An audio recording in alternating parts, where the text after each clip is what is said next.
नाज़रीन इकराम, हमने एक सीरीज़ शुरू की थी रेलू कट्टे के उन्वान से, जिसके 2 प्रोग्राम आप पहले मुलाहिज़ा कर चुके हैं। उस सिलसिले का ये आज तीसरा और आखिरी प्रोग्राम होगा और मैं चाहूँगा कि इस प्रोग्राम के ज़रिए से अपना जो भी एनालिसिस या पॉइंट ऑफ व्यू है वो आपके सामने रखूँ। नाज़रीन इकराम, मैं समझता हूँ कि 1947 में अंग्रेज़ ने हम दोनों मुल्कों हिंदुस्तान और पाकिस्तान को बराए नाम आज़ादी दी थी। मेरा मतलब है कि अंग्रेज़ ने हमारी ज़मीन ज़रूर छोड़ दी थी, लेकिन बदकिस्मती से उसने अपना कब्ज़ा बरकरार रखा था। और इस कब्ज़े को बरकरार रखने के लिए मैंने आपको मिसालों से समझाया था कि किस तरह हम दोनों मुल्कों में हुकूमतों की उखाड़ पछाड़ होती रही है। इसके साथ साथ आप देखते हैं कि हमारे दोनों मुल्कों के वज़राए आज़म तक को कत्ल कर दिया गया।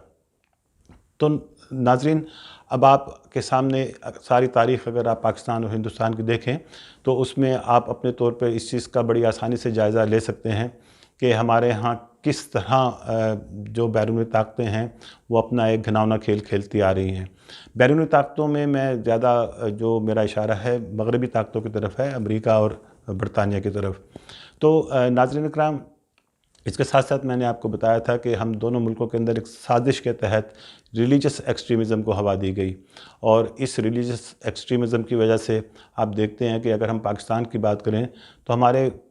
सैकड़ों हज़ारों मासूम शहरी इस एक्सट्रीमिज़म की भेंट चढ़ चुके हैं। इसके साथ साथ पाकिस्तान की अगर हम देखें, जिस तरह हमारे वज़ीर आज़म इमरान खान साहब ने भी कहा कि हम पराई जंगों में हाथ डालते रहे हैं और उस पराई जंग की वजह से आपके सामने है कि पाकिस्तान के 70,000 से ज़्यादा मासूम शहरी उसकी भेंट चढ़ गए। हमारा 200 अरब डॉलर से ज़्यादा का माली नुकसान हुआ और उस माली नुकसान की वजह से आप सबके सामने है कि पाकिस्तान के माशी हालात कितनी अबतरी की जानिब जा चुके हैं। खुदा का शुक्र है कि अब ये हुकूमत इस तरह के इक़दामात कर रही है और मैं उम्मीद करता हूँ कि इंशाअल्लाह हम जल्द इस माशी गर्दाब से बाहर निकलने में कामयाब हो जाएंगे। लेकिन दूसरी तरफ अब हम अगर हिंदुस्तान को देखें तो हिंदुस्तान अब उसी डगर पे जो गलतियां पाकिस्तान करता चला आ रहा था, हिंदुस्तान अब मैं देखता हूं कि उस तरफ आहिस्ता आहिस्ता उसकी हुकूमत, ख़ास तौर पे मोदी हुकूमत की अगर हम इक़दामात को देखें तो ये उस रिलीजियस एक्सट्रीमिज़म को अपने हवा दे रही है। हिंदुस्तान के अंदर आप देखते हैं कि जो भी माइनॉरिटीज़ हैं, जिसमें मुसलमान एक बहुत बड़ी अक्सरियत में हैं, इसके साथ सिख हजरात हैं, हमारे मसीही भाई हैं और इसके साथ सैकड़ों अक़वाम, इवन अगर आप देखें तो हिंदुस्तान में हिंदू धर्म जो है उसकी अपनी जो बहुत सारी उसके अंदर ब्रांचेस हैं, वो तक जो ऊंची ज़ात के हिंदू हैं उनके जुल्म सितम का शिकार हैं। तो ये सब चीज़ें देखते हुए मैं सबसे पहले तो अपने हिंदुस्तानी दोस्तों से ये गुजारिश करूँगा कि खुदारा इन चीज़ों को समझें। इनका मीडिया जो है, अभी तक तो मीडिया का रोल इतना मुझे मुस्बत नज़र नहीं आता हिंदुस्तान की हद तक अगर मैं बात करूँ। उनके सामने तो पाकिस्तान की ज़िंदा मिसाल है कि किस तरह पाकिस्तान ने दूसरों की जंगें लड़कर कितना नुकसान उठाया है। अब यही काम अगर हिंदुस्तान करने जा रहा है, अमेरिका में जाकर अगर मोदी साहब ट्रंप साहब से जफ्फियाँ डालते हैं, उनके हाथों पे हाथ मारते हैं, तो इसका मतलब आप बिल्कुल ये ना समझिएगा कि अमेरिका हिंदुस्तान के अंदर बहुत ह्यूज किस्म की इन्वेस्टमेंट करेगा या अपने दूसरे जो भी इत्तेहादी ममालिक हैं उनको कहेगा कि वो हिंदुस्तान में जाकर इन्वेस्टमेंट करें। बिल्कुल नहीं, हिंदुस्तान को वो इस्तेमाल करेगा चाइना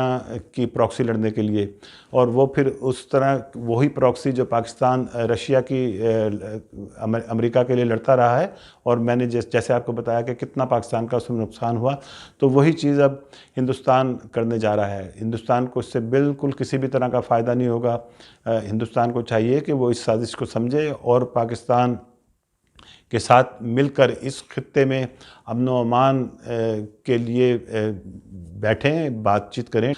चलिए अभी हम पहले पाकिस्तान की बात करते हैं। तो पाकिस्तान का, जैसे मैं आपको बता रहा था कि हमारे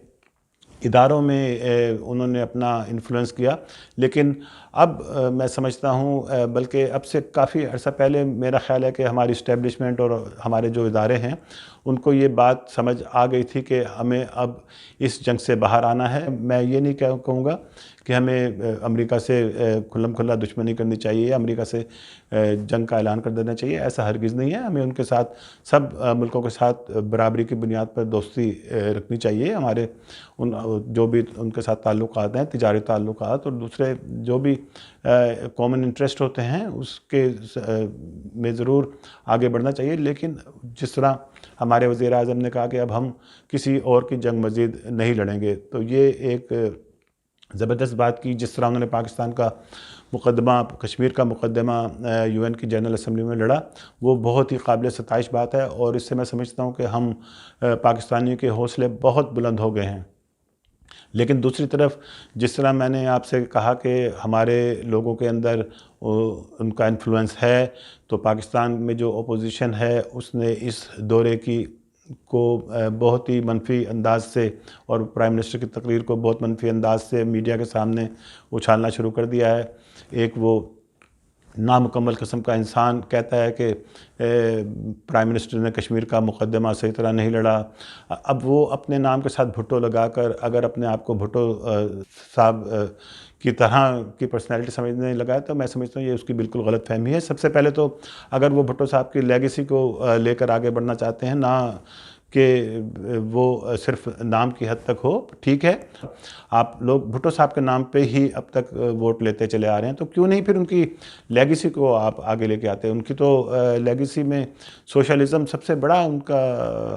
جو نعرہ تھا سوشلزم کا تھا، کہ سوشلزم ہماری معیشت ہے۔ اس کے ساتھ وہ کہتے تھے کہ اسلام ہمارا دین ہے، سوشلزم ہماری معیشت ہے۔ تو کیوں نہیں آپ سوشلزم کا نعرہ لگاتے؟ میں کہتا ہوں کہ آئیے سوشلزم کا نعرہ لگائیے نا ذرا، چونکہ اگر آپ، مجھے معلوم ہے کہ آپ یہ کبھی بھی یہ کام نہیں کریں گے، چونکہ آپ نے جہاں سوشلزم کا نعرہ لگایا تو آپ کے جو مغربی آقا ہیں وہ آپ سے ناراض ہو جائیں گے۔ دوسری طرف وہ ہمارے ایک دینی رہنما ہیں کہ دین کے لیے کوئی ان کی خدمت نظر نہیں آتی۔ اب یہ آزادی مارچ کے لیے لوگوں کو اکسا رہے ہیں، یہ وہی فضل الرحمان ہیں جن کے والد مفتی محمود صاحب برملا یہ کہہ چکے ہیں کہ خدا کا شکر ہے کہ ہم پاکستان بنانے کے گناہ میں شامل نہیں تھے۔ تو وہ تو پاکستان کے بنانے کو گناہ کبیرہ سمجھتے ہیں، اور اس کی مثال سامنے ہے۔ جو لوگ تاریخ سمجھتے ہیں ان کو معلوم ہے کہ دینی جماعتوں نے قائد اعظم کو کافر اعظم تک کہا۔ تو اس طرح کے لوگ اگر ہمیں آزادی دلانے کے لیے نکلیں گے، تو میں پھر سمجھتا ہوں کہ ہمیں ان لوگوں کو مسترد کرنا چاہیے، ان پارٹیز کو، یہ پارٹیز اس وقت عمران خان یا PTI کی اپوزیشن نہیں کر رہی، یہ پارٹیز اس وقت پاکستان کے خلاف، پاکستان کی ریاست کے خلاف اپوزیشن کر رہی ہیں۔ تو میں سب اپنے دوستوں سے، پاکستانی دوستوں سے اپیل کروں گا کہ خدارہ ان لوگوں کو مکمل طور پر مسترد کیجئے، ان کی کسی بات میں بہکاوے میں مت آئیے۔ یہ پاکستان کو دوبارہ انہی اندھیروں کی طرف دھکیل دیں گے، اور ان کا آپ کو سب کو معلوم ہے کہ یہ تو ہمیشہ سے پاکستان میں کبھی ان کا صرف یہ لوگ حکومت کرنے کے لیے آتے ہیں، جب ان کے آپ نے دیکھا کہ کبھی جب موقع ملا یہ جا کر پھر بیرون ملکوں میں جا کر پناہ گزین بن جاتے ہیں، یہ وہاں کی حکومتوں سے پیسے لیتے ہیں، پھر انہی حکومتوں کے ایجنڈا لے کر پاکستان میں حکومت کرنے کے لیے اور ہمارے معصوم شہریوں کو بیوقوف بنانے کے لیے آ جاتے ہیں۔ تو خدا کے لیے ان سازشوں کو سمجھیں، اپنی حکومت، اپنے اداروں کے ہاتھ مضبوط کریں، پاکستان کے اور پاکستان کے مفاد کے لیے آواز اٹھائیں۔ آپ موجودہ حکومت پہ ضرور تنقید کریں، جو جہاں جہاں آپ سمجھتے ہیں کہ تعمیری تنقید ہونی چاہیے، میں بالکل اس چیز کا قائل ہوں کہ ہمیں وہ آواز ضرور اٹھانی چاہیے، لیکن تنقید برائے تنقید نہیں ہونی چاہیے، اور خاص طور پر جب وہ تنقید ہماری ریاست پاکستان کو جس کا نقصان پہنچنے کا اندیشہ ہو، تو اس طرح کی تنقید بھی نہیں ہونی چاہیے، اور اس طرح کی تنقید کرنے والوں کا محاسبہ عوام کو کرنا چاہیے۔ دوسری طرف ہندوستان میں بھی میں اپنے جو وہاں کے انٹلیکچوئلز ہیں، وہاں کا میڈیا ہے، وہاں کے جو اساتذہ کرام ہیں، شعراء حضرات ہیں، ان سے اپیل کروں گا کہ وہ جو مودی حکومت جو کھیل کھیلنے جا رہی ہے، اس کھیل کو پہچانیں، سمجھیں، اس سے ہندوستان کا صرف اور صرف نقصان ہوگا۔ تو